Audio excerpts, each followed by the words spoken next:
Everyone, this is Kipo Vlogs, a Filipino actor based here in Saudi Arabia, and welcome back to my channel. At tinagad ko another reaction video, ang Jelix compilation. So I won't take any longer, let's start this reaction video. Ano to? Sa Showtime, medyo Alexa and Jello. Ay, wait. Sa inyo. Plus, meron kaming prod sa June 23 May prod? sa Showtime, medyo Alexa and Oh, Jello. open ng prod sila? Kasi Sige. they're representing a brand partnership. Abangan nyo po kung anong brand Gawa natin din yung Pero reaction I'm sure video. nakita Huwag nyo kayong yun mag-alala. Ako online. bahala It's a dyan. partnership ng I1. So parang it will be best represented by Ah. Jello and Alex. Sa inyo. Plus, Okay. meron kaming prod sa June 23. Okay, what's next? Ay, ano to? Sino to? Nagka-pelikula. Ayan, moment talaga sila. Work tayo. Ito na naman ako.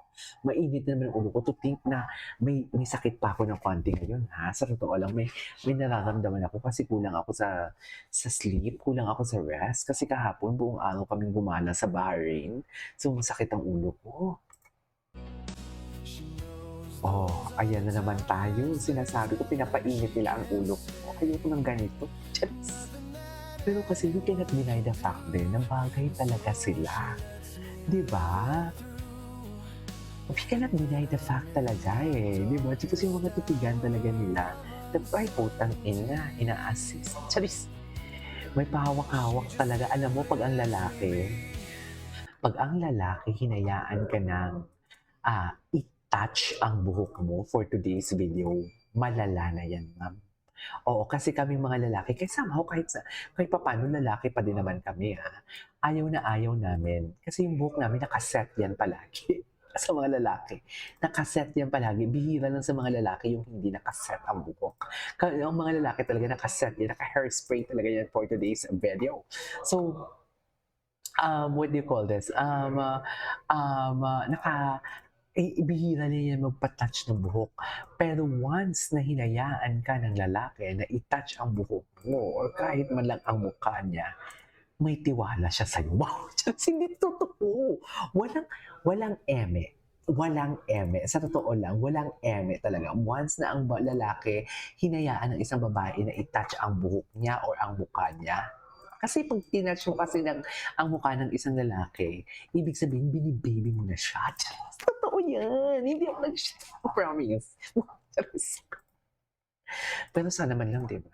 Nagtira ka man lang para sa amin, Alexa, di ba? Inubos mo lahat eh. Parang may ADHD ako eh. Parang bipolar ako.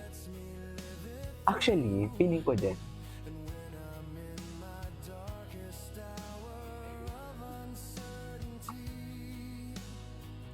Okay. Diba? Hinahayaan niya talaga. Pero ito kasi, pictorial naman kasi yan. Kaya okay lang. Understandable. Pero yung mga behind the scene, yung pagbaba nila ng stage, aayusin mo, pupunasan mo ng pawis si Jello. Saan ka nakakuha ng audacity, Alexa? Kung wala kang nararamdaman o wala kayong something, di ba? Hindi mo gagawin yung isang kaibigan mo. Kaibigan ko, kahit nadapa, hindi ko ina-assist eh. Di ba? Di ba? I mean, nagigets niyo ba ako kung saan ako nanggagaling? Oh, ito pa. Oh, di ba? Ano to? Saan kayo kumukuha ng audacity na magaganyan-ganyan kayo? Di ba?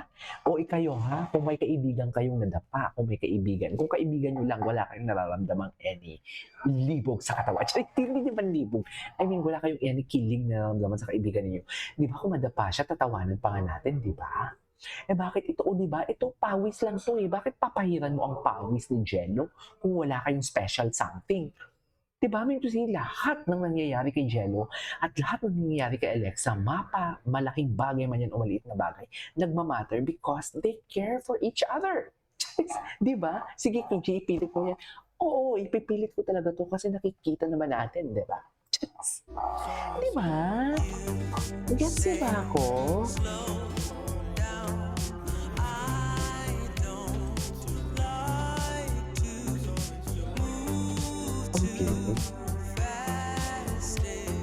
Anyways, what's next? Ay, ano to? Ano pa ba yan? Ay, hello? Okay, ano ko na kung 65K, Ay, okay. If you translate this last phrase for me. Translate pa, hindi ba nga nakakaintindi ka? Hensi, Ang ganda ni Jello dito, masyado siyang dikit.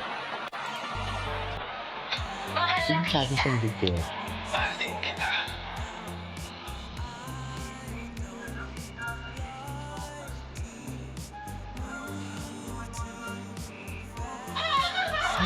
Parang, ayan. Hindi, ba't sila dyan? Nandun ko pa ma-watch yan, wala ka. Busy ang lola niyo, pasensya na kayo.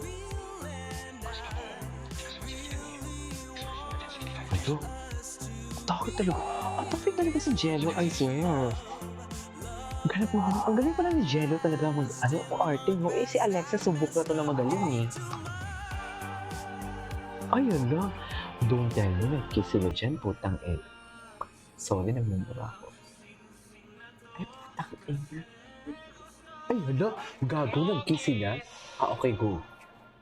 Okay, go. Akala ko nag-kiss You sila. caught me first. Kinabahan ako. Sa totoo lang, kinabahan ako. Akala ko talaga nag-kiss sila. Or else magwawala talaga ako for today's schedule. Kung nag-kiss sila, magwawala ako.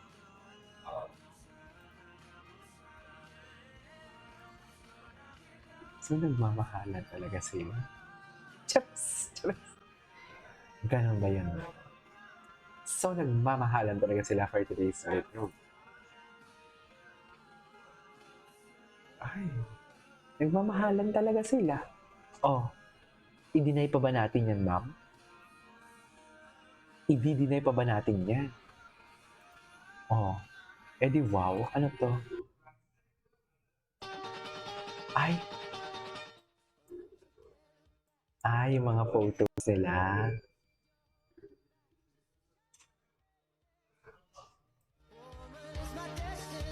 This moment is my destiny. Taray, ikwento nyo yan sa banks nyo. Tsaka sa MJ. Seryosa. Ay, another version of Pina photos. Actually true. Nung nakita ko tong picture nito, sabi ko, wala, parang prenup naman itong ginawa nila. Sa totoo lang.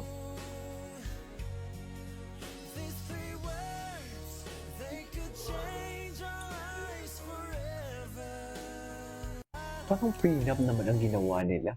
Tsaka yung bibig nila parang malapit na mag-kiss. Ito. Ano to? Ay, ayan. Ayan, ang hawak ng may karapatan. Yan ang sinasabi ko.